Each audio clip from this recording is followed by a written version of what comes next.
Hey everyone! Tonight, we're chasing the ghost of a woman who was supposed to be a hero, and maybe was something far more dangerous. She didn't carry a weapon, she wasn't trained to kill, she only flew. But somehow she became one of the most whispered names in the history of American intelligence, wrapped in mystery, tangled in myth, and possibly buried beneath layers of redacted secrets. Amelia Earhart. Before we get into it, go ahead and hit like and subscribe, only if you actually love deep, thoughtful history like this.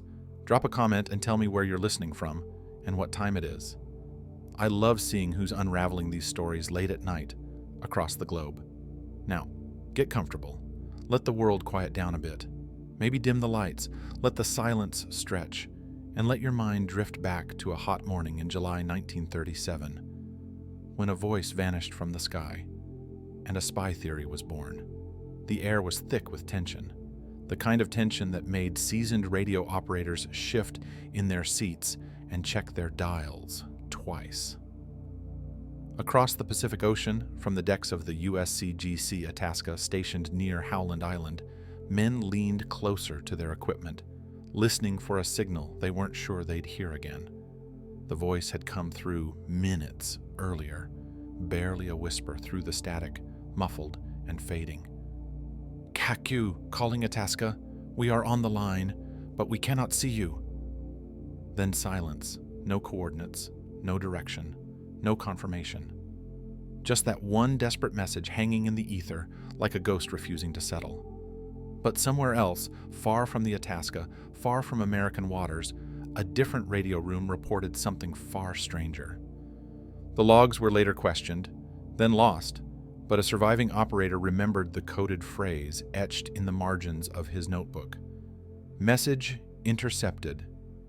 Unknown aircraft nearing Japanese zone. The time matched, the direction matched, the description perhaps too conveniently matched. It was July 2nd, 1937. Amelia Earhart and her navigator, Fred Noonan, had vanished into the vast blue Pacific. Or, so the world was told, what happened next would become one of the greatest mysteries of the 20th century, and one of its most tightly controlled. Even now, nearly a century later, we still ask the same question. Was Amelia Earhart simply lost to the sea? Or was she already lost to a game much larger than any she had agreed to play? She had once said, "Adventure is worthwhile in itself." But what if adventure was a front? What if the greatest female pilot of her generation wasn't just flying into history, but into espionage? It's tempting to believe in the clean lines of a legend. That Amelia Earhart, the Kansas-born girl with steel in her bones and wind in her hair, became America's sweetheart, took on the sky, and vanished in a tragic twist of fate. That's the version in textbooks, in bedtime stories, and in bronze statues standing proudly in municipal parks. But that's not the only version. Some say she flew with more than ambition. Some say she flew with instructions. To understand why her disappearance still confuses, fascinates, and unsettles, you have to start at the beginning, not with her final flight, but with the making of a symbol. Amelia Mary Earhart was born in 1897 in Atchison, Kansas, in a home with a wraparound porch and a view of the Missouri River. She was, by all accounts, a spirited girl, restless, stubborn, uninterested in dresses, and far more at home climbing trees and shooting rats with a rifle than playing with dolls. The world was not ready for her, and she didn't wait for it to be. Even before she saw an airplane, she had already imagined the kind of life that didn't come with a script. Her father, Edwin, was a railroad claims adjuster with a drinking problem. Her mother, Amy, came from money but had married down for love. The family life was volatile, unsteady, and always moving. Amelia learned early that survival meant self-reliance, and self-reliance meant risk. She didn't fly until 1920, when she attended an air show in Long Beach, California. A 10-minute flight changed everything. "As soon as we left the ground," she said, "I knew I had to fly." She paid for lessons by working as a photographer, truck driver, and stenographer. She bought a second-hand yellow Kinner Airster, named it the Canary, and began breaking records. First woman to fly solo above 14,000 feet. First woman to fly the Atlantic. First woman to receive the Distinguished Flying Cross. But these achievements weren't just personal, they were national. In the 1920s and 30s, aviation was not just innovation, it was ideology. America was trying to define its modern identity, and Amelia Earhart, with her leather jacket, quick wit, and fierce independence, became a perfect metaphor for progress. Her image was carefully curated, not by accident, but through the shrewd guidance of George Palmer Putnam, a publisher and publicist who saw in her a product as powerful as any novel he had ever printed. Putnam would later become her husband, but from the start, he was her manager, her mythmaker. Newspapers dubbed her Lady Lindy, a nod to Charles Lindbergh, but Amelia never seemed interested in being a female version of anyone. She kept her hair short, her language blunt, her emotions guarded. She once said, "I want to do it because I want to do it." That kind of clarity made her appealing to both feminists and military men. She was progressive, but palatable, daring, but photogenic, and importantly patriotic without being political, the perfect American icon. But even icons have shadows, and as her fame grew, so did her connections: politicians, industrialists, military men. She dined with Franklin and Eleanor Roosevelt. She became close friends with aviator Paul Mance and Rear Admiral Richard Byrd. She worked with Purdue University, Boeing, and Lockheed. She raised money, lobbied for aviation causes, and participated in advisory committees tied to the government. She was, in every way, embedded in the American elite, and that's where the whispers begin.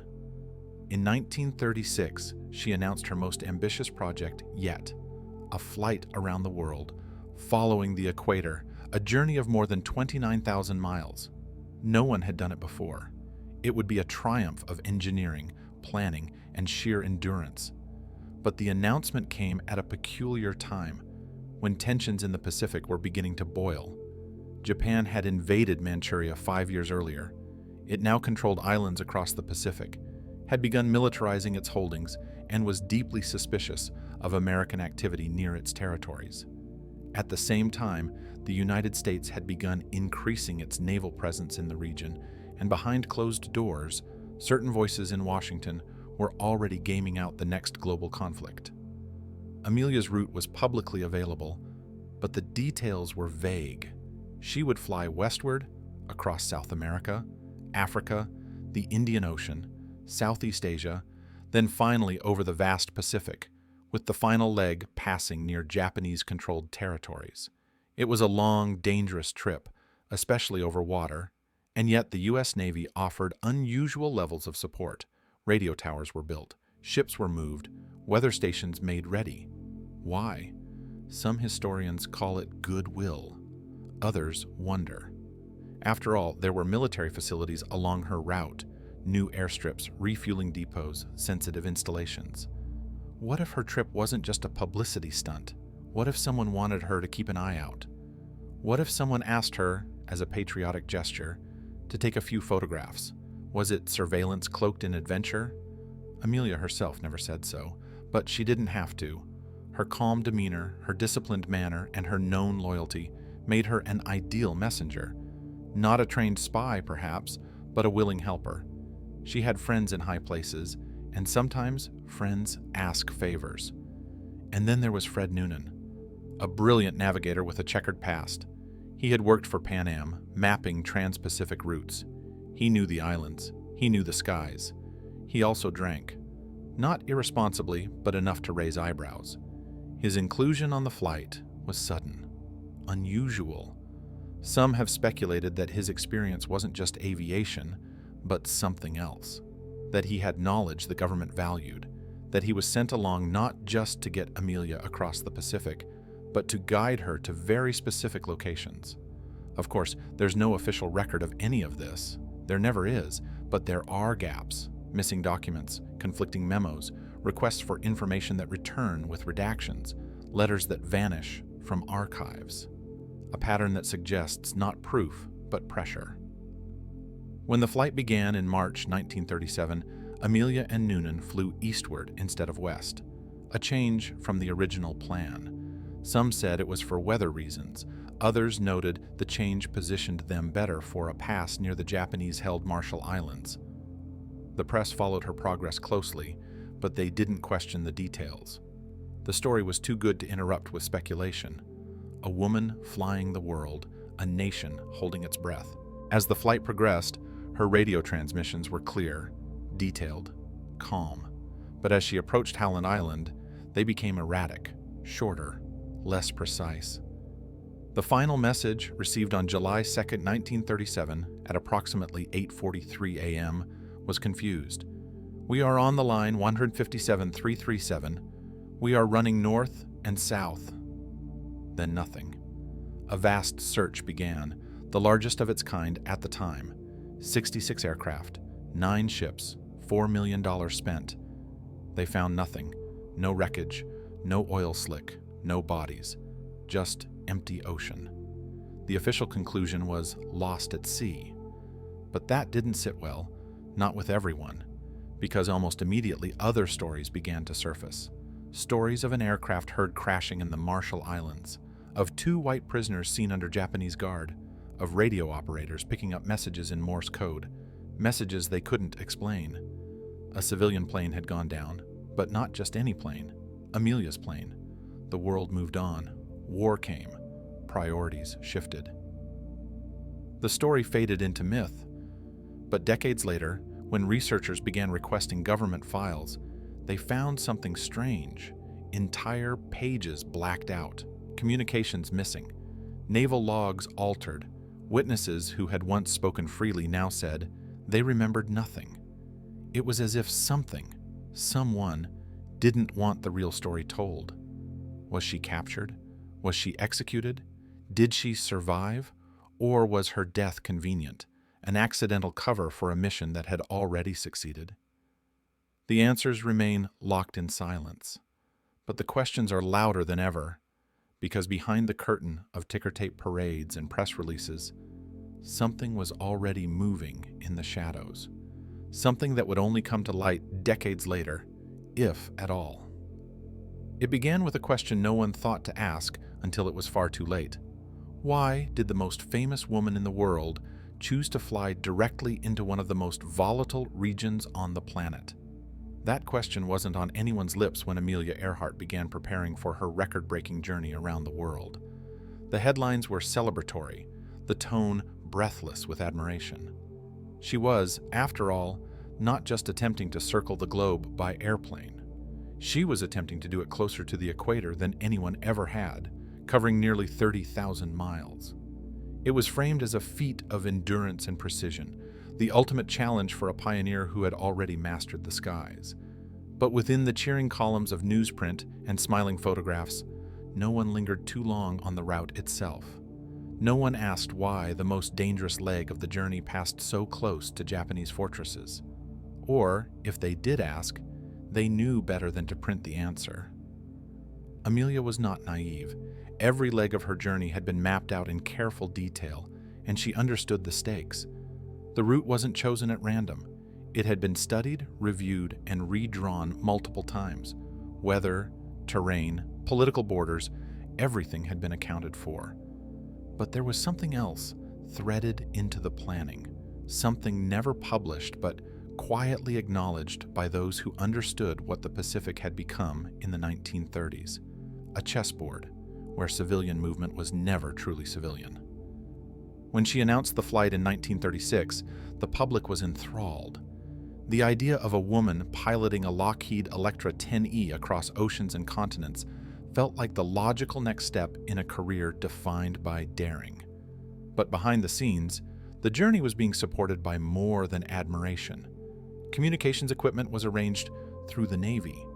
Navigation aids were provided by Coast Guard cutters repositioned specifically for her benefit.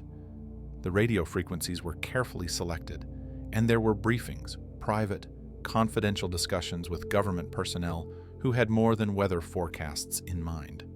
The plane itself was an engineering marvel. The Electra 10E was fast, sleek, and reliable. But this one wasn't standard.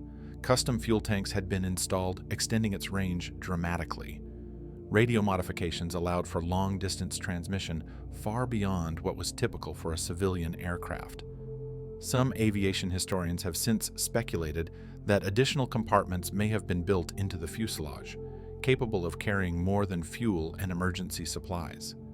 Nothing conclusive has ever been found, but the blueprints, what few remain, are missing pages, particularly in the sections that deal with the internal structure of the aircraft. It's also worth noting who financed the plane. Purdue University had a public role in funding the aircraft, but the remainder of the money came from a network of private donors whose names were never made public. Some believe the funding was connected to industrialists with ties to the Roosevelt administration, men with vested interests in monitoring Japanese expansion in the Pacific. Surveillance disguised as adventure wasn't a novel idea. It had already been quietly tested in other parts of the world, including over parts of Europe. Civilian aircraft could go where military ones could not, and if a few cameras happened to be installed in the right places, well, that was just good use of opportunity. By 1937, Japan's presence in the Pacific was impossible to ignore. The empire had taken control of the Marshall Islands, the Caroline Islands, and the Marianas after World War I, using League of Nations mandates as cover for military buildup. Though technically off-limits to outsiders, aerial photographs later revealed the construction of airfields, naval bases, and military outposts on islands where Japanese officials claimed there was only agriculture and infrastructure development. American intelligence knew better, and it's in this context that Amelia's route takes on new meaning. Her flight plan took her from California to Florida, then down through South America and across the Atlantic to Africa. From there, it stretched across the continent, through India, Southeast Asia, and Australia. The final legs brought her through Papua New Guinea to Howland Island, an isolated sliver of land in the Pacific, and then on toward Hawaii before finally returning to California. But it's what sat north and west of Howland that raised eyebrows among military planners: the Marshall Islands, a Japanese territory so heavily restricted that even shipping lanes were diverted to avoid suspicion. Amelia's final route passed dangerously close to these islands, and it wasn't just a matter of geography. It was about the trajectory. Some analysts later noticed that if she had veered even slightly northward from her intended path to Howland, she would have flown directly over Japanese territory, including key military installations on Mili Atoll and Jaluit. If a civilian plane had managed to take photographs of these islands, even by accident, it would have confirmed long-held suspicions about Japanese rearmament. Was that coincidence, or was it intentional? There's evidence suggesting the U.S. government may have quietly encouraged civilian reconnaissance. President Franklin D. Roosevelt was deeply interested in intelligence gathering, particularly through unorthodox channels. As early as 1934, he had authorized the Office of Naval Intelligence to explore ways of gathering information in contested regions without triggering diplomatic incidents. Civilian flights were discussed. Trusted individuals, journalists, businessmen, even explorers, were occasionally asked to report on what they saw during foreign travel. Nothing formal, nothing written. Just quiet instructions, followed by a handshake and the understanding that loyalty sometimes required discretion. Could Amelia have been one of those trusted civilians? If she was, she never said so. But there are strange notations in her correspondence. Letters to George Putnam reference additional concerns from Washington and advisories about particular stretches of the Pacific that don't appear to be weather-related. In one note, she writes cryptically about wanting to be useful in ways that matter beyond applause. Another refers to a contact named B, who some speculate may have been a liaison from military intelligence. These letters are vague, cautious, and difficult to interpret with certainty, but they suggest that Amelia knew more than she ever admitted publicly. The government's support for her flight also extended far beyond what would normally be offered to a civilian. The Navy's involvement was particularly unusual. It included positioning the Coast Guard cutter Itasca near Howland Island, establishing radio frequencies specifically for her use, and coordinating with aircraft along the route for weather updates and signal relays. This kind of logistical support would have been expensive and complex, unlikely for a purely private endeavor. Some defenders of the official story argue that the Navy was simply trying to protect a national hero, that Amelia's safety was a matter of public interest, and that the government wanted to avoid embarrassment or tragedy. But others point out that such support was not extended to other aviators of her stature, and that her status alone doesn't explain the extraordinary precautions taken in the Pacific. Something else was at work, something that required access, coordination, and secrecy. In the months leading up to her disappearance, Amelia had begun training with new radio operators, experimenting with frequency bands not commonly used by civilian pilots.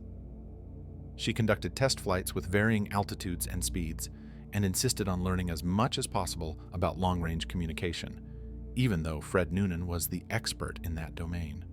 One of her associates later remarked that Amelia had developed an unusual interest in signal strength and triangulation. Another claimed she was more focused on radio behavior than on navigation, a strange shift for someone whose primary concern should have been getting from point A to point B. There was also the matter of the change in direction. Her original plan had been to fly westward, starting with Hawaii. But after a minor crash on takeoff from Pearl Harbor during an earlier attempt, the plan was reversed. Now she would fly eastward, ending with the Pacific leg. On the surface, this was attributed to weather patterns and mechanical concerns, but some aviation experts questioned the wisdom of saving the most dangerous segment for last, when fatigue and wear on the plane would be greatest. Was the reversal really about weather, or was it about timing? A few weeks before her final takeoff, Japanese radio operators allegedly intercepted an American broadcast about an upcoming strategic civilian flight. The details are murky, and no transcript has ever been produced, but the timing matches up, and within weeks, reports emerged that Japanese forces on the Marshalls had heightened their alert status. Some analysts now believe they were preparing for a possible surveillance overflight. If so, they may have been expecting Amelia. All of this remains speculation, but it's grounded in patterns that don't add up. Too many coincidences, too many classified memos, too many unanswered questions, and beneath it all, the persistent hum of doubt. Did she know what she was flying toward? Her last documented takeoff was from Lae, New Guinea, on July 2, 1937. The sky was clear, the wind mild, the Electra loaded with fuel and supplies. Fred Noonan climbed in beside her, clipboard in hand. They took off at 10:00 a.m., bound for Howland Island, a speck in the Pacific no more than 2 miles long and half a mile wide. It was a target that required absolute precision to find, particularly with the limitations of 1930s radio navigation. But what if Howland wasn't the real destination? What if the flight path included a deliberate detour, just long enough to capture images, just low enough to observe installations, just far enough to be detected by the wrong people? The truth is, we don't know. We know the coordinates, we know the time, we know the weather, we know the last transmission. But we don't know what they saw. We don't know what they photographed. And we don't know who was listening. Her last known takeoff wasn't from American soil. It was from Lae, New Guinea, and toward the most militarized waters in the Pacific. Was she flying into history or into hostile airspace? The silence didn't come all at once. It crept in, at first, just the loss of a faint reply, a moment of missed static, then a second call unanswered, then a third, and suddenly the most famous pilot in the world, flying alone with her navigator over the endless Pacific, was no longer in contact with anyone. Not with the Coast Guard, not with the Navy, not with land or air. Just the roar of the engines, the ticking of fuel gauges, and the creeping realization that the world was beginning to lose her. The morning of July 2, 1937, began with calm skies over Lae, New Guinea. At 10:00 a.m., Amelia Earhart and Fred Noonan lifted off for what should have been the penultimate leg of their globe-circling flight. They were flying east, aiming for Howland Island, a speck of coral and scrub trees 2,556 miles away. That flight was supposed to take around 18 hours. Their Lockheed Electra, refitted for long-distance navigation, was fully fueled. They carried food, maps, signal flares, emergency supplies. Every element had been planned, every contingency accounted for. Except what came next. The Coast Guard cutter Itasca waited patiently near Howland Island, its crew scanning the horizon and listening intently on their radios. They were the sentinels, America's ears and eyes, in the middle of the Pacific. The Itasca had been specially assigned to support Amelia's final push home. Its powerful transmitters would serve as a beacon. Its officers were trained in navigation support, and most of all, they were under strict instruction to do everything possible to bring her in safely. At first, everything seemed to proceed according to plan. A little after 3 a.m., Howland time, the Itasca picked up a faint signal, Amelia's voice, reporting she was about 200 miles out. The transmission was weak and one-sided. They could hear her, but she couldn't hear them. Still, it was a hopeful sign. She was en route. She was on schedule. But over the next few hours, things began to fracture. Between 3 a.m. and 6 a.m., multiple transmissions came in from Earhart. Her voice sounded calm, but slightly strained. Each time she gave a position report, first at 200 miles, then closer. She mentioned cloud cover, headwinds. She said she was flying on the line of position 157-337, a standard navigational technique for triangulating a location when no visual confirmation of land is possible. But she never confirmed seeing the island. The crew of the Itasca tried everything. They transmitted on multiple frequencies, sent out Morse code signals, burned smoke flares from the deck, and tried triangulation methods to pinpoint her signal. But nothing worked. Noonan, the master navigator, should have been able to spot the tiny shape of Howland Island from the air. The sun had risen. Visibility was decent, but the Pacific was vast, deceptive, indifferent. An island just 2 miles wide could vanish easily into ocean glare. As the hours dragged on, Amelia's transmissions grew more frequent and more tense. At 6:14 a.m., her voice came through. "We are on the line 157-337. We are running north and south." Then silence. Then another brief burst, barely audible, speaking of low fuel. One final, chilling transmission. "We are running online north and south." And then nothing more. The Itasca sent desperate messages back. "We are sending signals. Please acknowledge. Do you hear us? Do you see smoke?" But no reply came. At 8:45 a.m., they admitted what no one wanted to say aloud. Contact had been lost. In the hours that followed, panic spread like a ripple across the Pacific Command Network. The Navy scrambled aircraft from Pearl Harbor. The Lexington Carrier Group was dispatched. Search planes fanned out across thousands of square miles of ocean. Radio towers across the Pacific began scanning the airwaves for any sign, any trace, of a distress call. And then something strange began to happen. Shortwave listeners, amateur radio operators from Florida to Australia, began picking up faint, fragmented messages. Some claimed they heard Amelia calling for help. Others reported partial phrases, coordinates, even pleas for rescue. Most of these signals were unconfirmed, and their authenticity was impossible to prove. But the timing matched, the frequency bands matched, and many of the operators were credible, experienced, and adamant. They had heard Amelia after her final official transmission. The U.S. Navy logged dozens of these alleged messages, but while some officers dismissed them as hoaxes or atmospheric interference, others weren't so quick to explain them away. One operator, a teenage girl in St. Petersburg, Florida, insisted she heard the words, "This is Amelia Earhart," on a reef south of the equator. Her father called local authorities. Nothing came of it. But others, in Hawaii, Texas, and even Manila, reported hearing similar things, each one different, but all eerily close in tone and timing. The Itasca never found any wreckage. The search planes saw only endless blue. No oil slicks, no debris, no sign of a crash.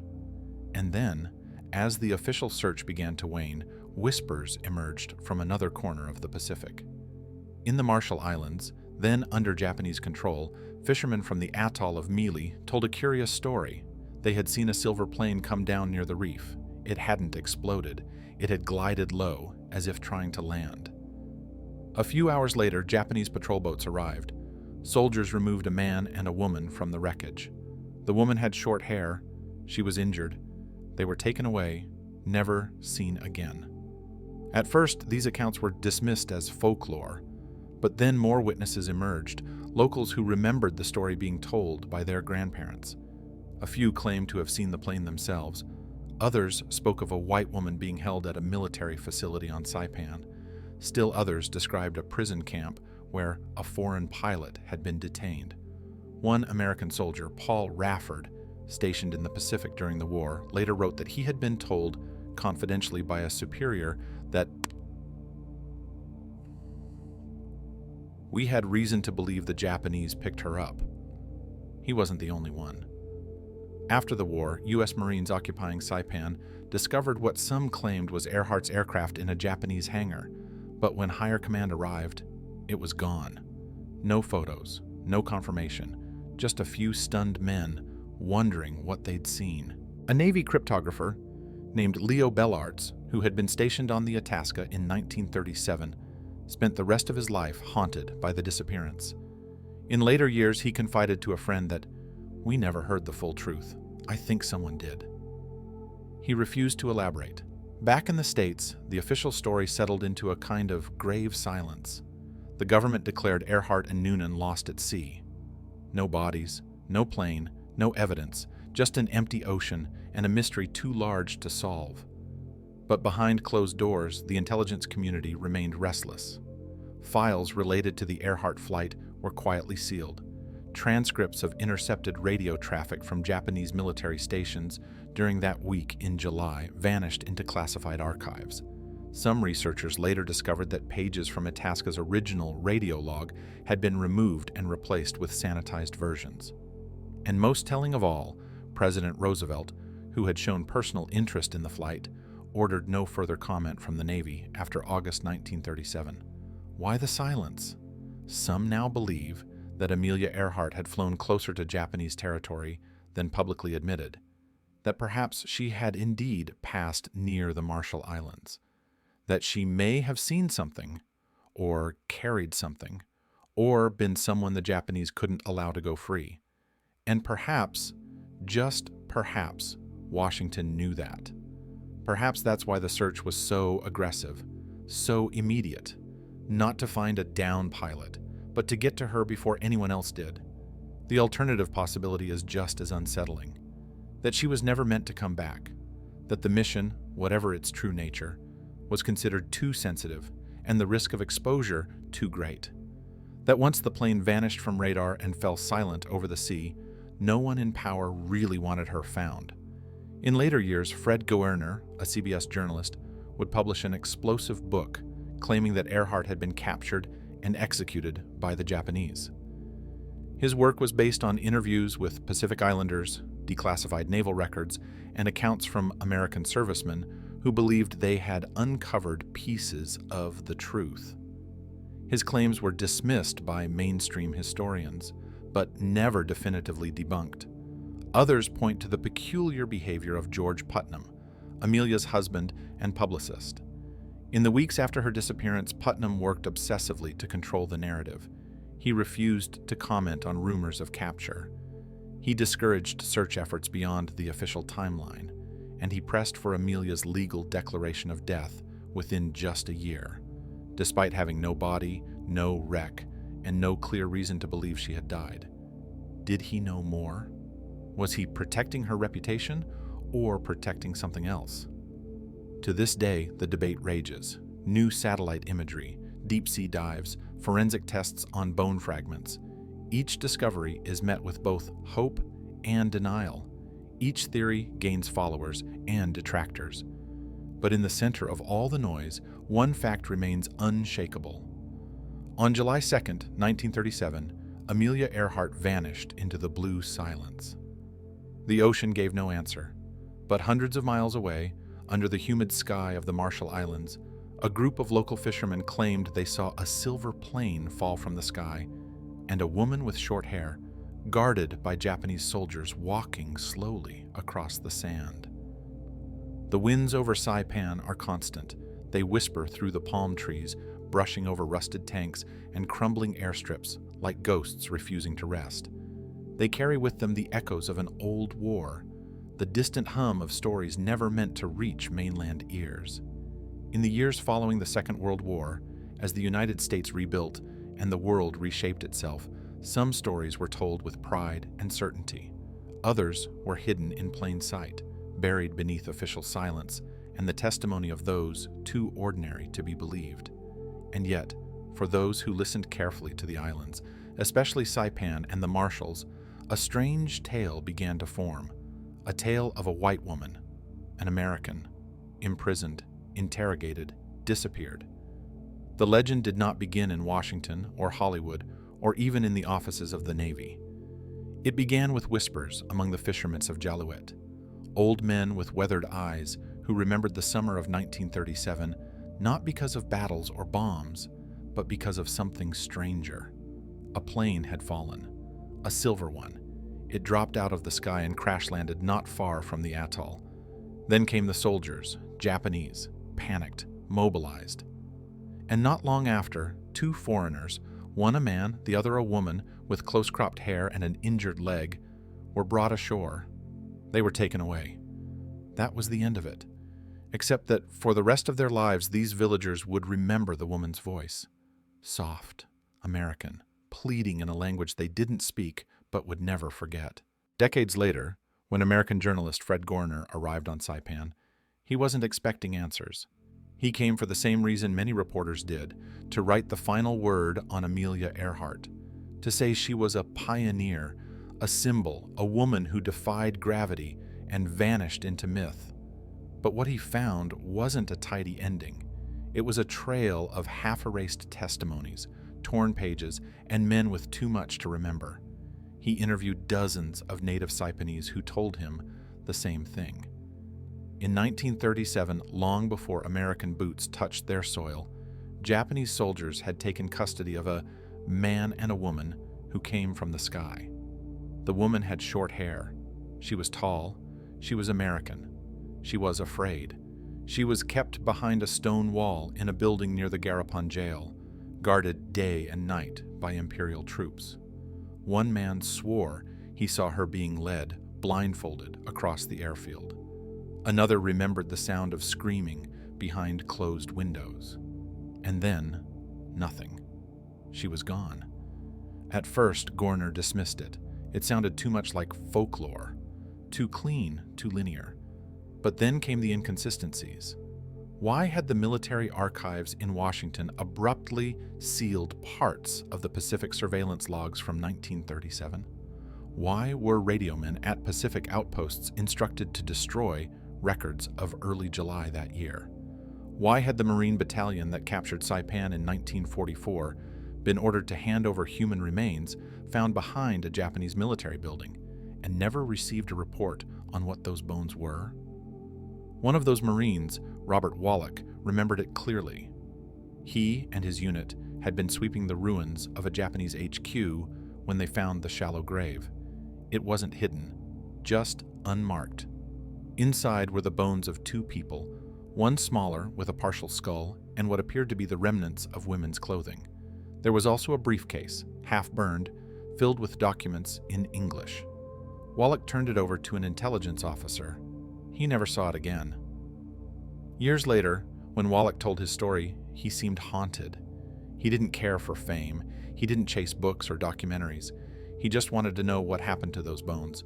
But no matter who he asked, no matter how many letters he wrote, he got the same answer: no such records exist. By the 1960s, Gorner's investigations had reached the ears of Congress. Hearings were quietly held, files were requested, but nothing ever surfaced. The Navy maintained it had no record of any unusual activity around the Marshall Islands in July 1937. The War Department insisted that no U.S. military personnel had encountered any American civilians during the conquest of Saipan. And yet, Gorner had names, witnesses, men and women whose stories had never changed, whose accounts matched across villages and years. There was the story of Jesus Bacha Salas, who said he saw a white woman being marched into the Tanapag Harbor base, her hands bound. He was a teenager then. He remembered thinking she looked like one of the teachers from the old missionary school. There was also Josepa Reyes Sablan, who said her uncle had been beaten by Japanese police after he tried to give food to the prisoner.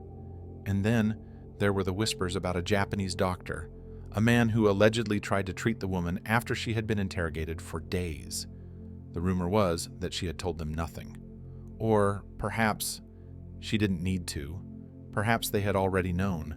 None of this fit the narrative Americans were told in 1937.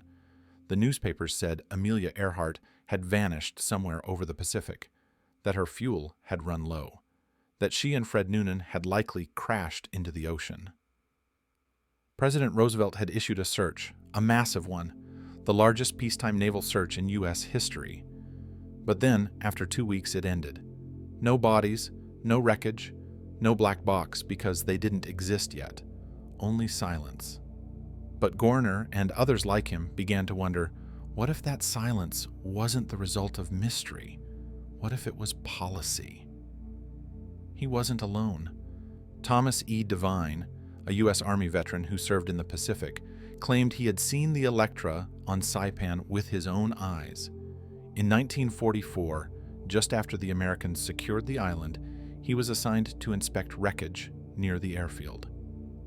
There, beneath camouflage netting, was a twin-engine aircraft with American markings. It had been stripped, partly burned, but the outline was clear. Devine believed it was Earhart's plane. He told his superiors. Within hours, it was gone. Devine's claim sparked years of controversy. Critics pointed out that dozens of American aircraft had crashed during the war. How could he be sure it was the Electra? But Devine remained firm. He remembered the curved windows, the layout of the cockpit. It wasn't a combat aircraft, it was civilian. And then there were the markings, faded but unmistakably American. The theory that began to take shape was no longer one of miscalculation or accident. It was espionage. That Earhart, perhaps knowingly, had agreed to photograph Japanese fortifications from the air. That her route, suspiciously close to key outposts, had been designed not for efficiency, but for reconnaissance. That when she fell into enemy hands, the United States faced an impossible choice: admit a covert mission, or bury the truth beneath patriotism and myth. And yet, even this theory had its contradictions. Why use someone so famous? Why risk the most recognizable woman in America for a covert operation? Unless that was the point. Who would suspect Amelia Earhart? She had the perfect cover, a world flight, a global symbol of peace and progress. And who would ever believe she was anything more than a pilot chasing the horizon? As the years passed, more evidence surfaced, but always just enough to raise eyebrows, never enough to close the case. Files declassified in the 1980s revealed that U.S. military intelligence had intercepted Japanese communications referencing an unidentified aircraft near Miley Atoll on July 2, 1937. The same day, Earhart vanished. Satellite photos taken decades later showed what appeared to be the outline of an aircraft submerged in the lagoon near Bikini. Investigators dove the site. They found debris, aluminum fragments. But conclusive proof? Still elusive. Meanwhile, the story continued to circulate among the elders of Saipan. They passed it down to their children. The tall white woman, the short-haired American, the one who came from the sky and was taken away by men with swords. In 1990, a skull was discovered near the old Japanese administrative compound. Locals said it matched the stories. The site was just yards from where multiple witnesses claimed the woman had been held. But before tests could be completed, the bones were transferred to a lab in Hawaii, and then disappeared. No report, no confirmation, just silence. Again. But the whispers did not stop, not in the villages, not among the veterans, not in the hearts of those who had seen something strange in the summer of 1937 and never forgotten it. Was it really Amelia Earhart who walked across that Saipan airfield? Was Fred Noonan with her? Were they prisoners, caught between two empires? Or was the truth something even darker? Something that involved orders from the highest levels, files sealed for decades, and secrets still too dangerous to reveal? The answers, perhaps, were buried long ago. But then came the letter. A U.S. Navy cryptographer, retired and dying, wrote a final confession to his grandson. He claimed to have decoded messages from Japanese naval officers in July 1937. One message read, "We have the 2 American flyers. Orders received. Interrogate and detain. High priority." The letter was never authenticated. The grandson refused interviews, but copies circulated in the tight world of aviation historians. Some believed, others scoffed. Still, the facts remained. Too many coincidences, too many matching descriptions, too many bones that vanished into government hands without explanation. A skull found in a shallow grave behind a Japanese HQ building on Saipan. It was catalogued, photographed, and tagged, then gone. And with it, perhaps, the last physical proof of what really happened to Amelia Earhart. But the story isn't over, because even now, new voices are emerging. New maps, new scans, new leads. The wind still whispers on Saipan. The truth still waits in the silence. And someone, somewhere, is still listening. The bones were never officially cataloged. No medical examiners filed reports. No final DNA tests were made public. They simply vanished, as if they were never meant to be found. That single disappearance within a disappearance had cast a new kind of silence over the case. A silence not of mystery, but of deliberate removal. And it is in that silence, in the shadows left behind by war, censorship, and fear, that a new question begins to take shape. If the official story of Amelia Earhart's final flight was no longer fully believable, then what was the alternative, and who was shaping it? By 1943, the U.S. military had already stormed Guadalcanal in the first major Allied offensive in the Pacific. The campaign was codenamed Operation Watchtower, but even before the blood had dried on the landing beaches, military planners were scouring through old intelligence archives, fragments of intercepted radio chatter, blurry reconnaissance photos, annotated island maps, and in the margins, buried in briefings and memos, her name still appeared, not as a pilot, not as a celebrity, but as a possibility, and perhaps as a mistake. What began as whispers in the ranks of intelligence operatives had now become strategic concern. In private memos passed between departments within the Office of Naval Intelligence and the newly empowered OSS, the Office of Strategic Services, precursor to the CIA, Amelia Earhart's name surfaced as more than a casualty.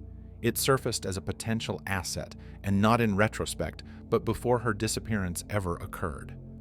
The earliest documented interest in Japanese island fortifications by the U.S. military dates back to the late 1920s and early 1930s, as Japan began secretly rearming in violation of international treaties. Aerial reconnaissance became not just a curiosity of war, but its prelude. Spy planes disguised as weather aircraft or civilian surveyors were deployed quietly. From Dutch East Indies airfields, from Philippine bases, even from the occasional seaplane hidden under the neutral flag of a scientific expedition. By the time Earhart announced her around-the-world flight, the Pacific had already been mapped, not fully but suspiciously, in military terms. There were 2 versions of her flight plan. One was published. It included major cities, fanfare destinations, and a triumphant return arc. The other, quietly drawn and circulated in government offices, traced the bones of a different Pacific, one made of coral atolls, observation posts, radio towers, and gun emplacements. The route over the Gilbert and Marshall Islands, then past Truk Lagoon, was not a shortcut. It was an exposure, a moment where the aircraft, civilian or not, would glide silently over installations that the Japanese had denied even existed. Naval intelligence had maps that could not be sourced publicly, but which someone needed to verify. And so the question took form. Was Amelia Earhart, willingly or unknowingly, the perfect civilian veil for one last reconnaissance pass? The United States government had precedent. In 1934, an American yacht carrying camera equipment and a geologist was found to be taking photos near Japanese-controlled Yap Island. The crew was interrogated, their film destroyed, and their ship turned back, but not before the Japanese raised diplomatic hell. The use of civilian cloaks for espionage wasn't just theorized. It had been tried, quietly, desperately, and sometimes foolishly. An entry in a personal notebook belonging to an OSS officer found decades later in the National Archives reads only, GH contact confirmed, no paper trail. Spoken only. The initials matched those of George H. Gallup, the famed pollster who had known Earhart through social events in New York and Washington. Nothing about Gallup's public life suggests intelligence ties, but he had access, he had reach, and he had a history of collecting public sentiment that had quietly been used by political operatives. If a connection existed between Earhart and the emerging American intelligence community, it would have traveled through social channels, not military ones. Roosevelt's fascination with espionage is well documented. Long before Pearl Harbor, he had personally approved covert funding for missions in Asia. He understood the value of deniability, and few covers were more airtight than a woman hailed as the ambassador of modern aviation. Earhart was charming, bold, politically admired, and adored by the public. The very traits that made her a national symbol also made her the perfect screen. Then came the matter of the modifications to her Lockheed Electra. While earlier parts of her journey were well documented in the press, certain details, like the absence of full fuel tanks in segments where fuel was supposedly critical, or the installation of radio transmitters with capacities exceeding what was publicly needed, began to raise quiet questions in engineering circles. A naval radio intelligence memo from 1937, declassified in the 1980s, noted unexplained signal strengths received from civilian aircraft KHAQ over the mid-Pacific. The memo was marked confidential. Its recipient was someone inside the Signal Intelligence Division. Its date, 1 week before her final takeoff. No proof was ever found that Earhart knowingly engaged in intelligence collection, but ambiguous phrases litter her private letters and diary entries. Fragments like "extra briefing today, need to remember cover story," or "FDR still supportive, though the boys seem jumpy." These could easily be misinterpreted or innocent, but if read under the lens of espionage, they become radioactive. Years later, a retired intelligence officer asked on record whether the U.S. government ever used celebrity covers for reconnaissance, replied with a pause, then said only, "Let's just say, when you need eyes over the horizon, you don't always send soldiers." There is no evidence Roosevelt ordered a direct espionage mission involving Amelia Earhart. But there is a chilling consistency in the locations her flight path mirrored, the technologies on board, the classified chatter around her disappearance, and the silence that followed. The spy theory is not proven, but neither is it unthinkable. It exists in a space between probability and plausibility, too coincidental to ignore, too circumstantial to confirm. And if Earhart was briefed, even once, even unofficially, then she may have died not simply as a lost pilot, but as a quiet casualty of a conflict that had not yet begun. The stakes were high, the players secretive, and the consequences buried in bureaucratic ash. In 1946, a Senate subcommittee met to review wartime intelligence budgets. One name surfaced in the classified testimony, spoken in frustration. The transcript reads, "Let's not repeat the Electra mistake. Civilians draw attention."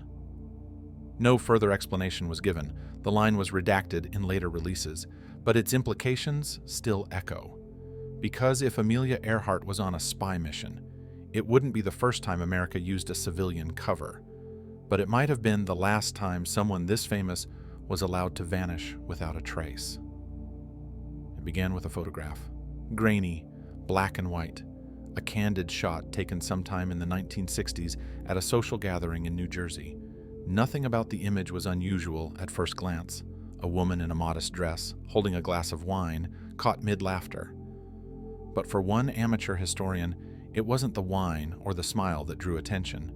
It was the bone structure, the curve of the cheek, the unmistakable outline of someone the world had long assumed dead. The caption on the back of the photo simply read, "Irene, Garden Party, 1961. The woman was Irene Bolam, a New Jersey banker, private, cultured, occasionally forceful, and by all public accounts, completely ordinary. Except she wasn't. Or at least she didn't appear to be. Not to those who had spent years scouring every image of Amelia Earhart, memorizing her profile, her walk, her voice.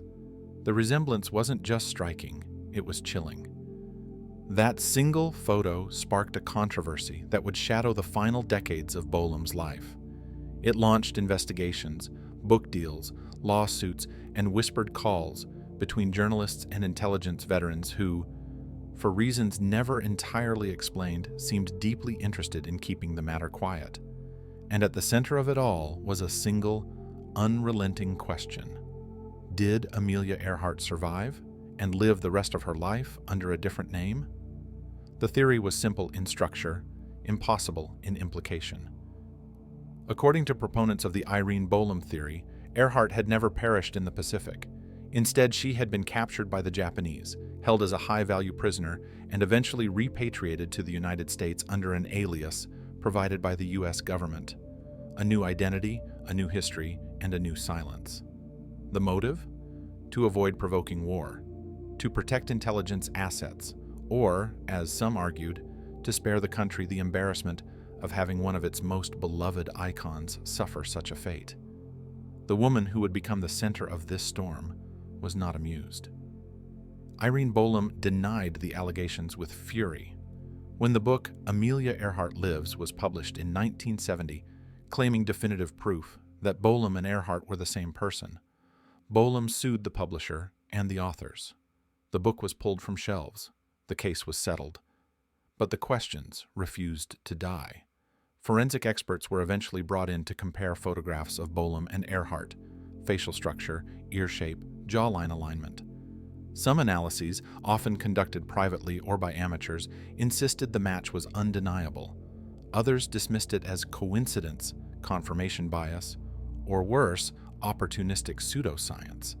But what made the controversy harder to dismiss was the missing past. For all of Irene Bolam's presence in New Jersey society circles, her early life remained oddly undocumented. School records were incomplete. Childhood photos were sparse. Even former neighbors could not quite agree on when exactly she had moved to the area or where she had come from.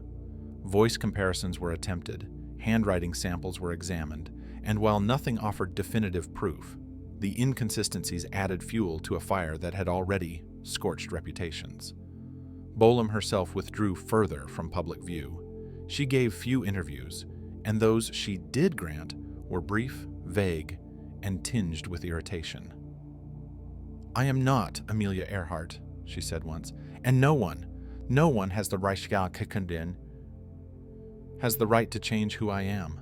But documents were harder to silence. Through Freedom of Information Act requests, amateur researchers began uncovering FBI and CIA files that referenced Bolam by name. In some, she was listed in connection to investigations about Earhart. In others, pages were redacted, not for privacy, but for national security. Why would intelligence agencies classify files about a suburban banker if she was, indeed, just that? The answers never came. The files, even decades after Bolam's death in 1982, remain heavily redacted.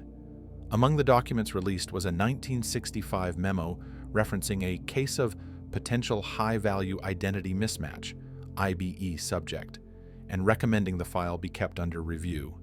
The initials matched, the timing fit, but the context was sealed. It was enough to reopen doubts in the minds of many who had begun to let go of the theory. There were patterns, too, disturbing ones. Other women, resembling Earhart, had been spotted in post-war photographs taken in Asia. A few had even been interviewed, though nothing definitive came of it. The Bolam case, however, was different. This wasn't a blurry figure in the background of a foreign photo. This was someone living openly in America, someone who could, if truly a match, turn the entire narrative of the 20th century on its head. Bolam's own life added layers of intrigue. She had traveled extensively in the 1940s and 1950s, with passports that, while authentic, had gaps in their renewal history. She had professional ties to international banking circles, connections that would have made sense for someone well-traveled and discreet.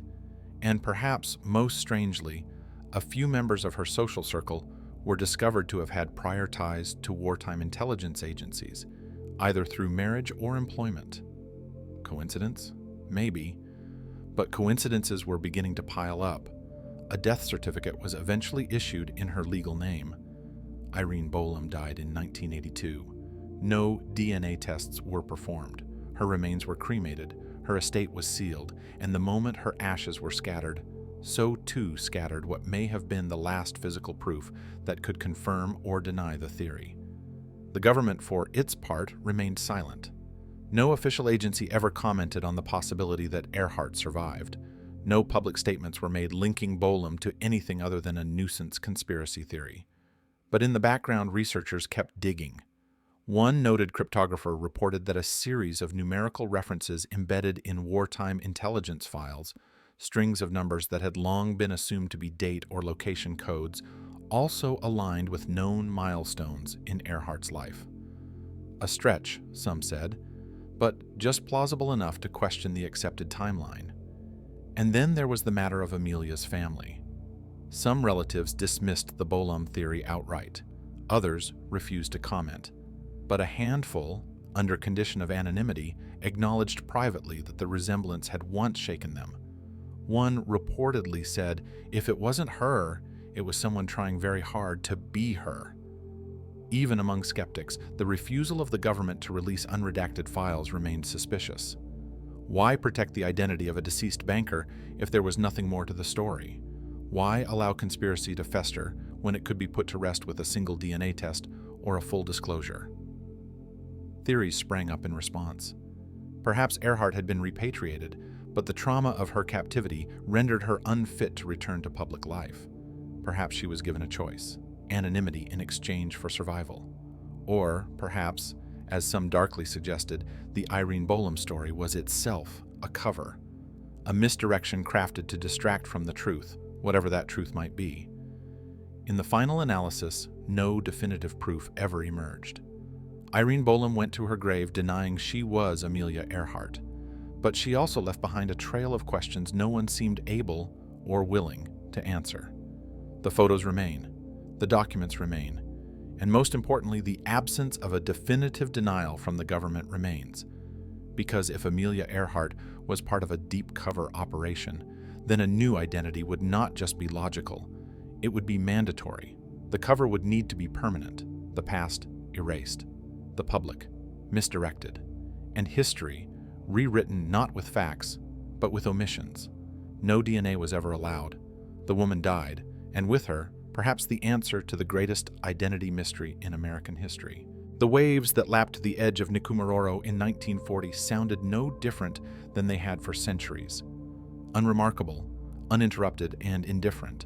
But on that humid, windless morning, a British colonial officer named Gerald Gallagher paused over something that refused to stay silent: a partial human skeleton, half buried in coral rubble and shaded by coconut palms. Nearby, the rusted remnants of what looked like a sextant box, a battered woman's shoe, and a small glass bottle. The report he filed would not be published in any major journal, nor would it receive attention in Washington. But for a moment, a truth long lost in oceanic myth threatened to resurface.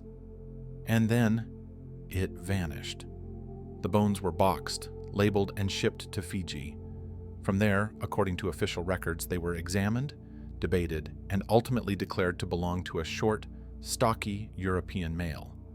A conclusion that didn't match the artifacts, or the location, or the whispers. The problem was the measurements, or rather the way they were interpreted. In 1998, forensic anthropologist Richard Jantz reanalyzed the original measurements using modern methods. He concluded that the skeleton most closely resembled a female of Earhart's height and ancestry. But by then, the bones themselves were gone, lost somewhere between Suva and bureaucratic indifference. And what remained were only notes, photographs, and a question that refused to go quiet. If those bones had truly belonged to Amelia Earhart, why had they been dismissed so quickly? Why had the British authorities and later the Americans shown so little interest in preserving them, testing them, or even following up? The island itself, then known as Gardner Island, had long been dismissed in official search efforts. Too remote, too barren, too far off course. But later expeditions by the International Group for Historic Aircraft Recovery, TIGHAR, unearthed evidence that told a different story. A piece of aluminum matching the dimensions of a patch installed on Earhart's Lockheed Electra. Cosmetic items consistent with those carried by Western women. A campfire ring surrounded by bird and fish bones, cooked in a style inconsistent with native islanders, but consistent with castaway survival. And most damningly, a fragment of a mirror believed to be from a compact makeup case, shattered but unmistakably American. No single piece of evidence could prove the identity, but together they formed a mosaic of disturbing possibility. That Earhart hadn't crashed and sunk, that she hadn't been executed by the Japanese, but that she had landed, survived, and waited for rescue on a deserted island, only to be forgotten. Officially, the U.S. government remained unmoved. Reports were filed, grants quietly denied, and press inquiries brushed aside. Nikumaroro, despite growing circumstantial evidence, was treated as a footnote. And when the Smithsonian was offered artifacts for closer analysis, the response was tepid at best. Why? If this was a real lead, and by the 2000s many scientists believed it was, why was it treated like a distraction? One theory points to bureaucratic embarrassment, that if Earhart had indeed survived as a castaway, it meant the largest air and sea search in history had failed her, not for hours or days, but for weeks. The shame of that would have been difficult to contain, particularly in the middle of a war where morale and reputation were as valuable as tanks. But others suggest something darker, that if the castaway theory was true, it diverted attention from another narrative that had already taken root, the spy theory. Nikumaroro offered a tragic story of survival and oversight. Saipan, the competing theory, offered something more volatile: capture, execution, and intelligence failure. For decades, veterans from the Pacific Theater had sworn they'd seen Earhart's plane wreckage in Saipan, that they'd heard of her imprisonment, that native islanders had mentioned the American woman held by the Japanese. These stories, though unverified, became the skeleton of a far more controversial theory, one that implicated U.S. intelligence, Japanese wartime cruelty, and a post-war cover-up. Nikumaroro, by contrast, offered a less inflammatory alternative. So, was it encouraged for that reason? Or, perhaps more disturbingly, was it suppressed for the opposite one? TIGHAR's expeditions became both praised and mocked. Their findings, though compelling, were met with skepticism not always grounded in science. Critics labeled them treasure hunters. Some called their efforts a cult. And yet, with every expedition, more clues emerged. Coral samples revealed fragments of aircraft aluminum. A sonar scan detected what might be landing gear just off the reef: a woman's zipper pull, a piece of plexiglass, a skeleton of a small camp beneath the trees. And yet, still no definitive answer, still no body, still no proof. Then came the photograph. In 2017, a History Channel documentary revealed an image found in the U.S. National Archives. It appeared to show a Caucasian woman seated on a dock in Jaluit Harbor, her back turned, alongside a man resembling Fred Noonan. In the background, a Japanese ship towing an object believed to be the Electra. The implications were enormous, until the photo was debunked, not because it showed something else, but because it had been published in a travel book 2 years before Earhart vanished. The backlash was swift. Nikumaroro lost credibility by association. But the bones, the original bones, were still unaccounted for, and according to Tighar, something else had gone missing: the chain of custody. Gallagher's original notes had referenced a sealed box sent to Fiji, but the museum in Suva had no record of receiving it. When inquiries were made in the 1980s, they were told the collection had been moved, but no one could say where.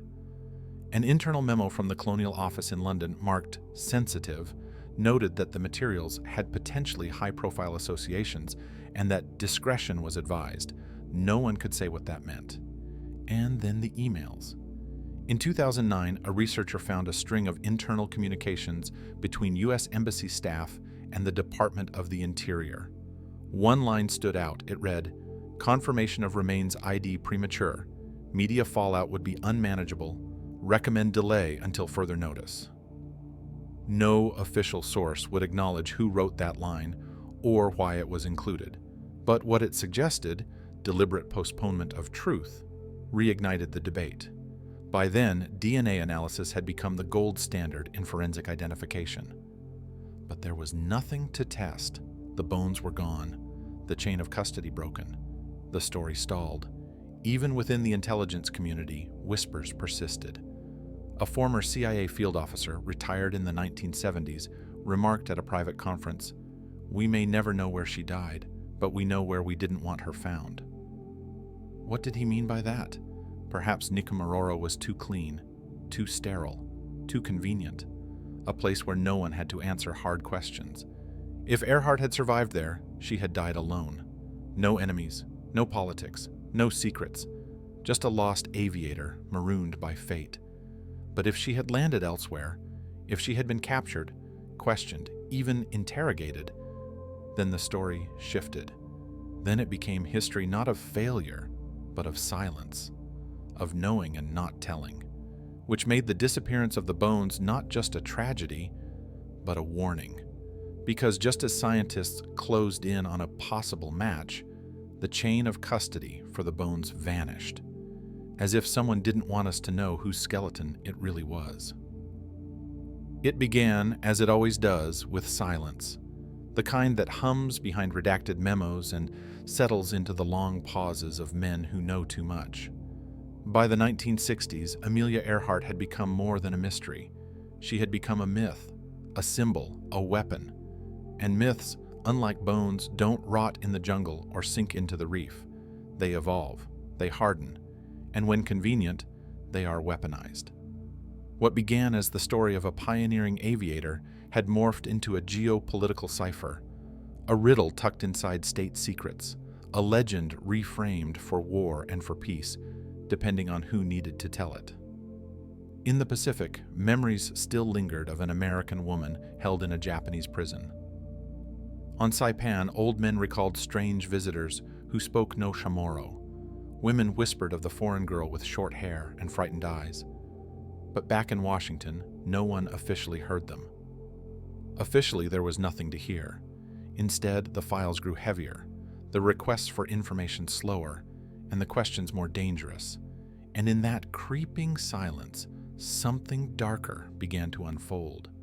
During World War II, Earhart's name reemerged, not as a warning, but as propaganda. American radio programs mentioned her courage in tones of inspiration. Pamphlets dropped over Japanese-held islands referenced her as the face of defiance. She was no longer a missing pilot. She was now a ghost banner waving over American resolve. Even Japan whispered her name in leaflets designed to confuse Allied troops. "She died because of Roosevelt's war," one read. Another simply claimed she had been captured and executed. The war machine devoured her image and gave back 1,000 reflections, each sharpened to fit the needs of the moment. But behind that surface-level mythologizing, the gears of secrecy were grinding. The Saipan theory, once dismissed, once mocked, had gained too much traction. Congressional inquiries were quietly discouraged. Veterans who spoke publicly were ignored or subtly discredited.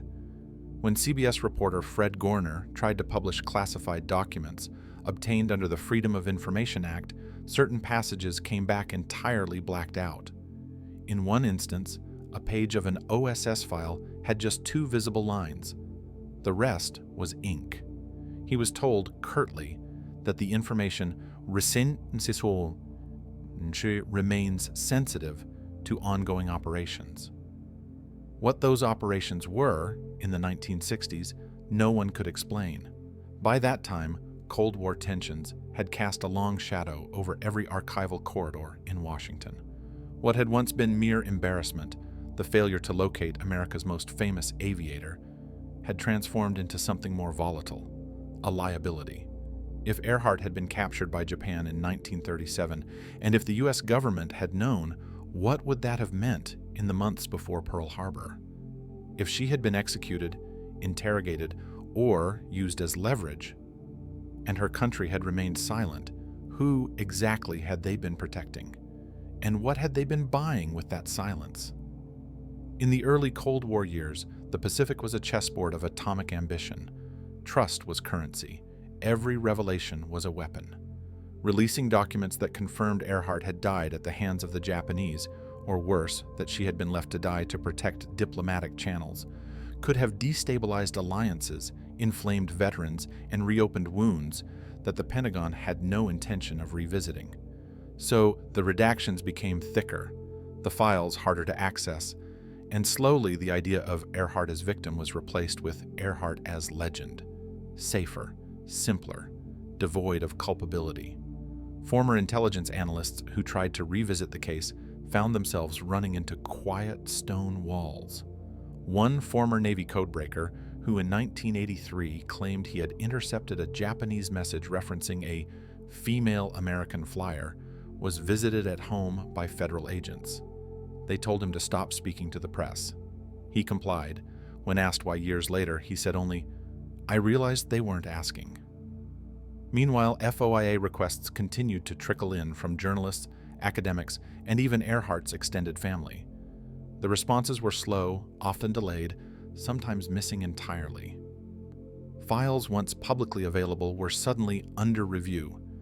In one case, a researcher at the National Archives discovered that a box she had accessed 2 years earlier was now sealed, its contents removed. No explanation was provided. When she pressed, a supervisor told her, "Sometimes things move off the shelves." And what of that blacked-out line? The one hidden inside a 1960s State Department memo? Only one sentence survived. "This must never reach the public domain." The line before it was gone. Entirely redacted. No classification marking. No context. Just black. That memo wasn't about aircraft recovery or diplomatic relations. It wasn't about radio intercepts or search grids. It was found in a file on post-war treaties in the Pacific. Why, in a folder dedicated to regional agreements and island-based negotiations, was Amelia Earhart's name even present? One theory began to circulate among military historians, whispered at first, then murmured at conferences, and eventually hinted at in books, that Earhart had indeed been captured, that her presence had been known, and that her fate was used, not acknowledged, as bargaining leverage in the years following World War II. The implications were staggering. If true, it meant Earhart's story was no longer just one of disappearance. It was one of omission. Strategic omission. The deliberate burial of truth, not because it was inconvenient, but because it was useful. Consider the 1946 negotiations over Pacific trusteeship. Saipan, Tinian, and other islands were handed to U.S. control under UN mandate. Japan, devastated and defeated, had no leverage. But behind closed doors, diplomats wrangled over timelines, air rights, and what information would remain classified under mutual agreement. Among those points, the treatment of American prisoners held before 1941. The record of those discussions, where it survives, is riddled with redactions. Names vanish. Testimony is marked incomplete, and no mention of Earhart exists in the final summary reports. But the notes exist, handwritten, smudged in the margins. One archivist, who requested anonymity, recalled seeing a scribbled line in pencil on the back of a typed memorandum. AE not to be used as precedent, per instructions. No initials, no date, just that. Then came the anecdote from a retired Marine intelligence officer. In a 1997 interview, off the record, he described a curious moment during a 1947 debriefing. A colleague had asked about Amelia Earhart in connection to Japanese wartime records recovered from the marshals. The commanding officer replied, "She's been dealt with, not part of your theater." Not part of your theater. As if her story, wherever it led, was no longer theirs to tell, or perhaps never was. And yet, the legend endured. In classrooms, she was the bold pilot who vanished chasing the equator. In children's books, she was a smiling face beneath leather goggles. In political speeches, she was invoked as a pioneer, never a victim. Her story, carefully trimmed and polished, inspired without threatening. But beneath that polish was a growing unease, that the real story had been stolen. Or worse, sold. The 1980s and 1990s saw a brief resurgence of interest. Private investigators, amateur historians, and even former members of Congress began poking around. Some tracked down elderly Japanese soldiers who recalled a tall foreign woman in custody. Others obtained aerial photos of Saipan from 1937 that showed unusual activity near a former prison. But as the evidence mounted, the access dwindled. Documents once promised never arrived. Phone calls were returned by silence. One author reported that his publisher received a warning letter, not a threat, but a reminder that national security guidelines still applied to certain wartime records. That author switched topics, so the question remains, if there was nothing to hide, why keep hiding it? Why deny access to files from 80 years ago? Why redact names that belonged to long-dead operatives? Why slow walk FOIA requests into the administrative void? One internal State Department memo may have held the answer.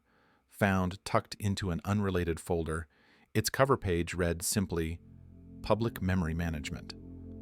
Inside were instructions for how to shape narratives during commemorative events.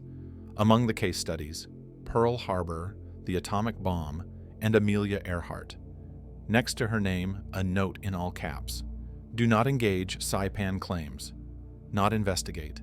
Not verify. Not dispute. Just do not engage. And that's the quiet part no one says aloud.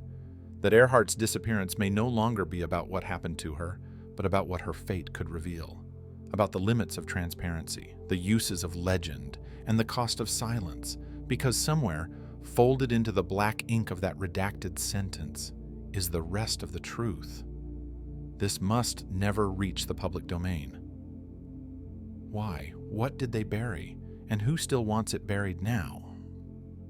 It began with a folder, not a remarkable one, tan, manila, slightly frayed along the edges, marked only with a coded stamp and the faded letters DOI 12209. Inside, according to the researcher who first stumbled upon it in a Washington Records archive in 2008, were several memoranda, typed in courier font, with nearly every paragraph slashed through with black ink. Redactions so heavy, they seemed less about protection and more about obliteration. But then, in one margin, barely visible and overlooked for decades, someone had penciled a date, July 3, 1937. One day after Amelia Earhart vanished. The documents were part of a batch released under the Freedom of Information Act, but only after repeated legal demands. They came from a forgotten corner of the Department of the Interior, not the State Department, not the Navy, not the War Department, and they were labeled under a project name no historian had ever heard before, Project Candor. There was no description of what the project entailed, but one memo referenced an ongoing offshore incident requiring covert logistical coordination in the Pacific Theater, and urged all communications to be routed through back-channel diplomatic assets, not official naval posts.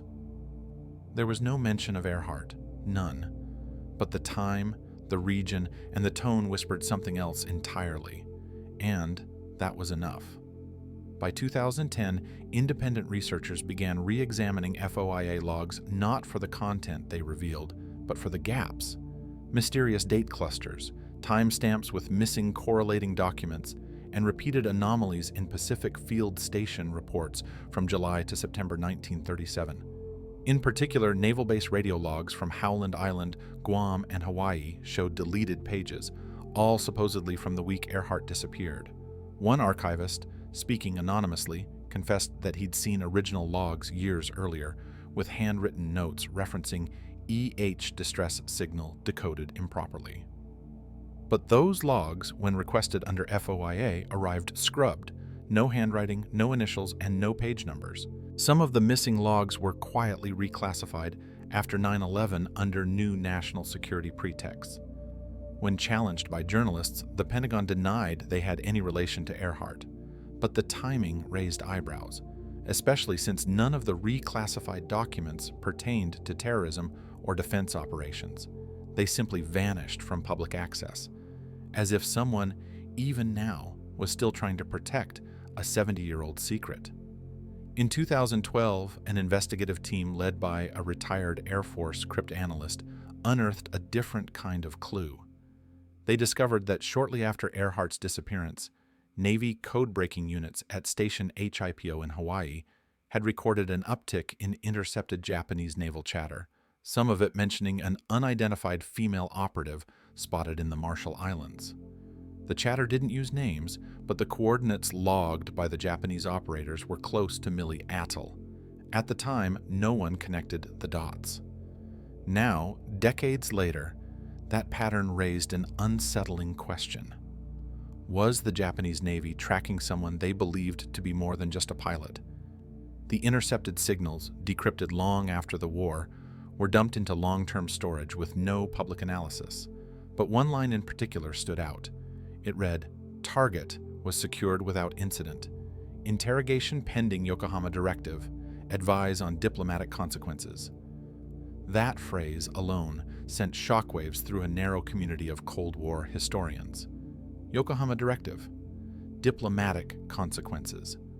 That language did not reflect how military officers discussed ordinary prisoners. It suggested that someone higher up, far beyond the Pacific Front, was involved in managing the capture. And if the U.S. knew about it, or worse, had communicated with the Japanese to manage the fallout, then the implications were staggering. When FOIA requests were filed for any related diplomatic cables from the era, the State Department responded with an unusual clarification. No records matching this subject matter can be confirmed or denied to exist under current classification law. That was not a denial, it was a firewall. In 2014, a new lead emerged, and it didn't come from an archivist or a historian. It came from a former NSA linguist named Teresa Vaughn.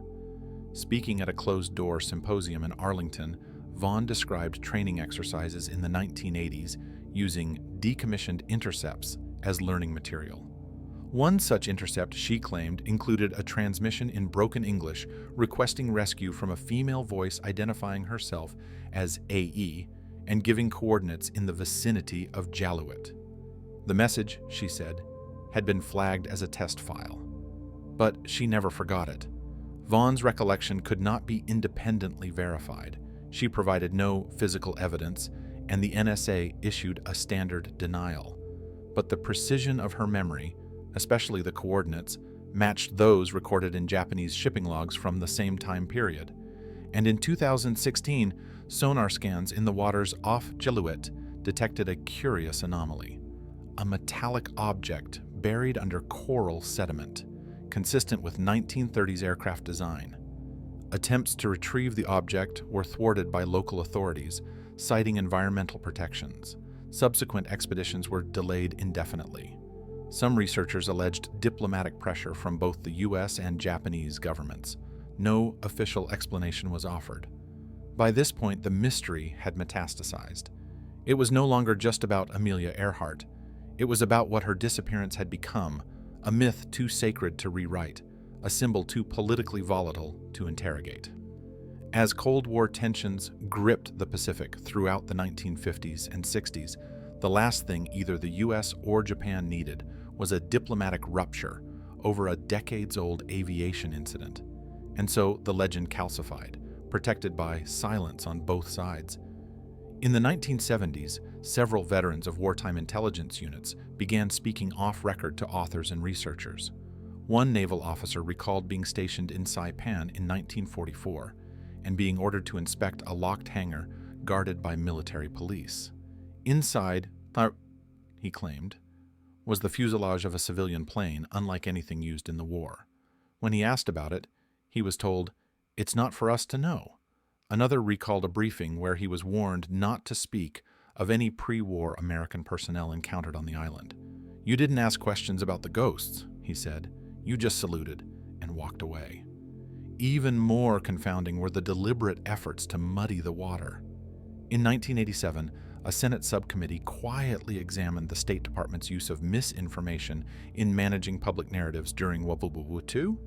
One of the case studies referenced a female aviation figure whose story had been strategically shaped for morale purposes. The name was redacted, but the date listed was 1938. Meanwhile, public efforts to locate the Electra continued. Deep-sea expeditions funded by private donors swept the ocean floor near Howland Island in 2017, 2019, and 2022. Each time, the teams reported curious anomalies, shapes resembling wing structures, fuselage shadows, but none conclusive. Still, they persisted. As one explorer put it, "It's not just about finding her, it's about proving someone wanted her hidden." In 2020, a new wave of declassified documents arrived from Australia.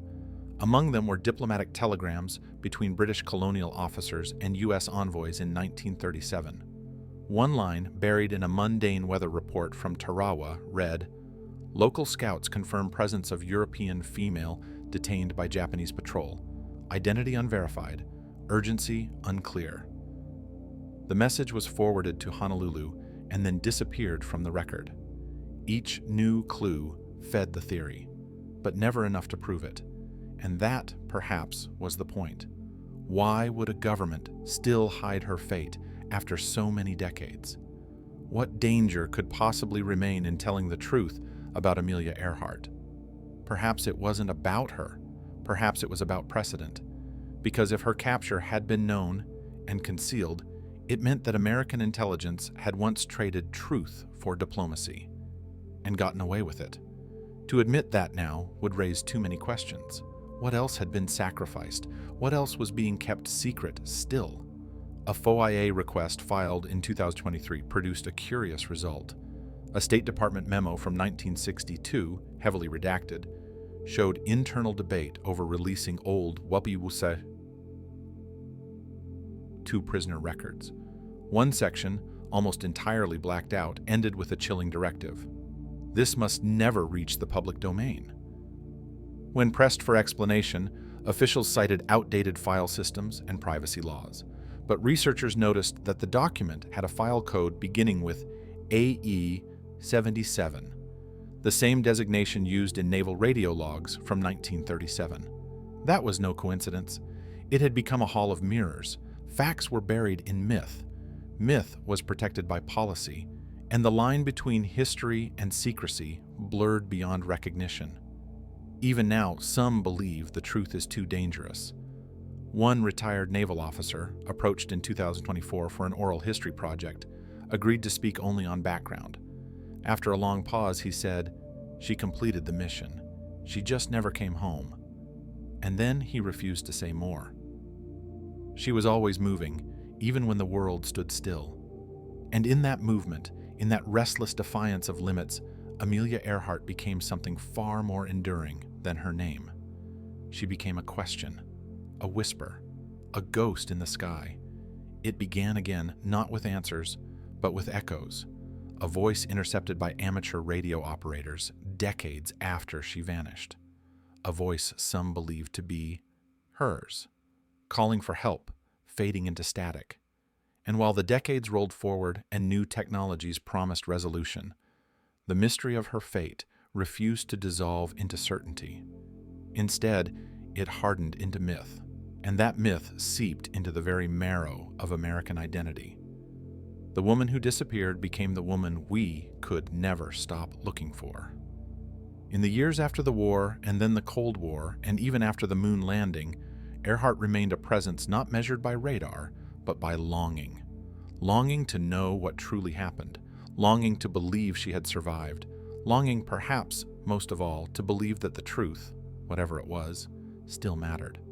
NASA pilots spoke of her as a pioneer of the skies, someone who made their own leaps feel less like miracles and more like destiny.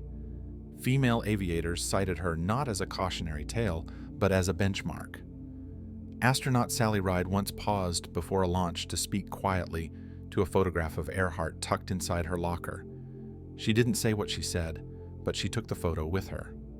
Amelia's image appeared in postage stamps, comic books, war recruitment posters, cigarette ads, school murals, weather satellites named in her honor, even space probes.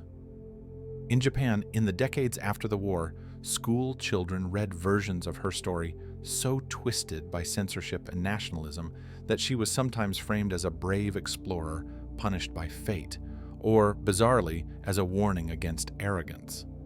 But even those altered stories couldn't erase the allure. Her disappearance transcended nationality. It became a global puzzle with no final piece. In recent years, tributes have become less about biography and more about faith. Faith that some people are meant to vanish, not because they failed, but because they dared to do something that had no guarantee of success. Statues of Earhart do not show her afraid. They show her smiling, hand on hip, ready to rise.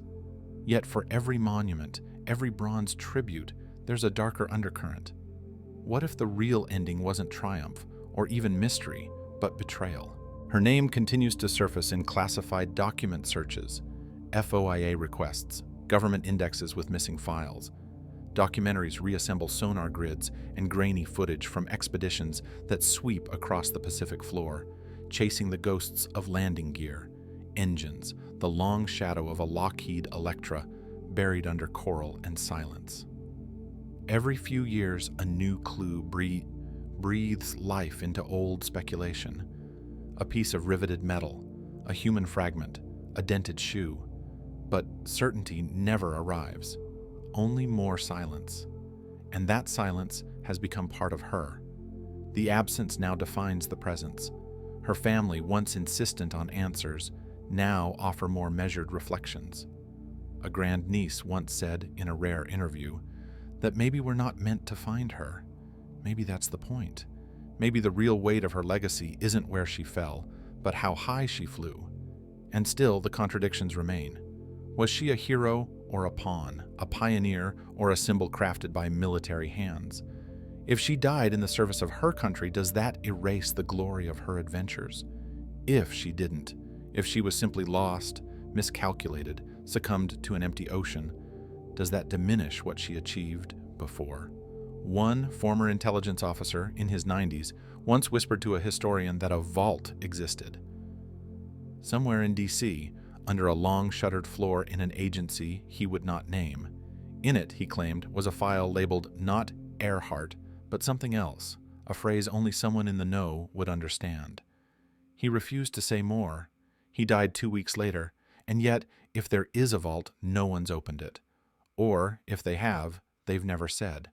And that's the thing about legends. They thrive in the cracks between facts. They breathe through doubt. Amelia's legend does not weaken with time.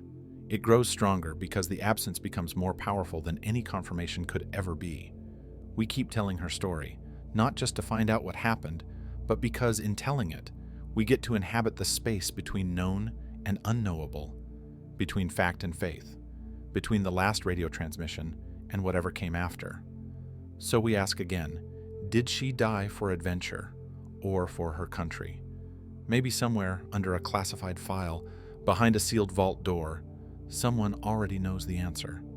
But until it's opened, the world will keep listening to the silence, hoping she speaks again. Epilogue. In 2023, during an unrelated audit of long-dormant intelligence files from the 1940s, a clerk flagged a misfiled photo envelope. Inside was a blurred black and white image of a woman walking between two uniformed men on a dock. The image bore no label, no date, only a faint stamp from a naval office in Guam. No agency ever claimed responsibility for the file. Days after it surfaced, it vanished again. The clerk resigned, citing burnout and refused interviews.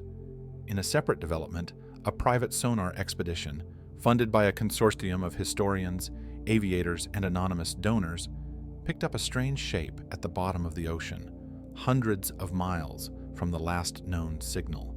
The shape matched the dimensions of the Lockheed Electra almost precisely, but before a press conference could be held, the data was purchased, quietly, by a defense contractor with no public ties to aviation archaeology. Some say these are just coincidences, bureaucratic clutter, echoes of our collective obsession. Others whisper that the truth was never lost, only buried deep enough that it wouldn't interfere with the story we chose to believe. A story where she soared, vanished, and became legend. A story that, if ever fully known, might not liberate us, but ruin something sacred. And maybe that's why we let her rest, not in peace, but in mystery. Amelia Earhart did not simply disappear. She transformed.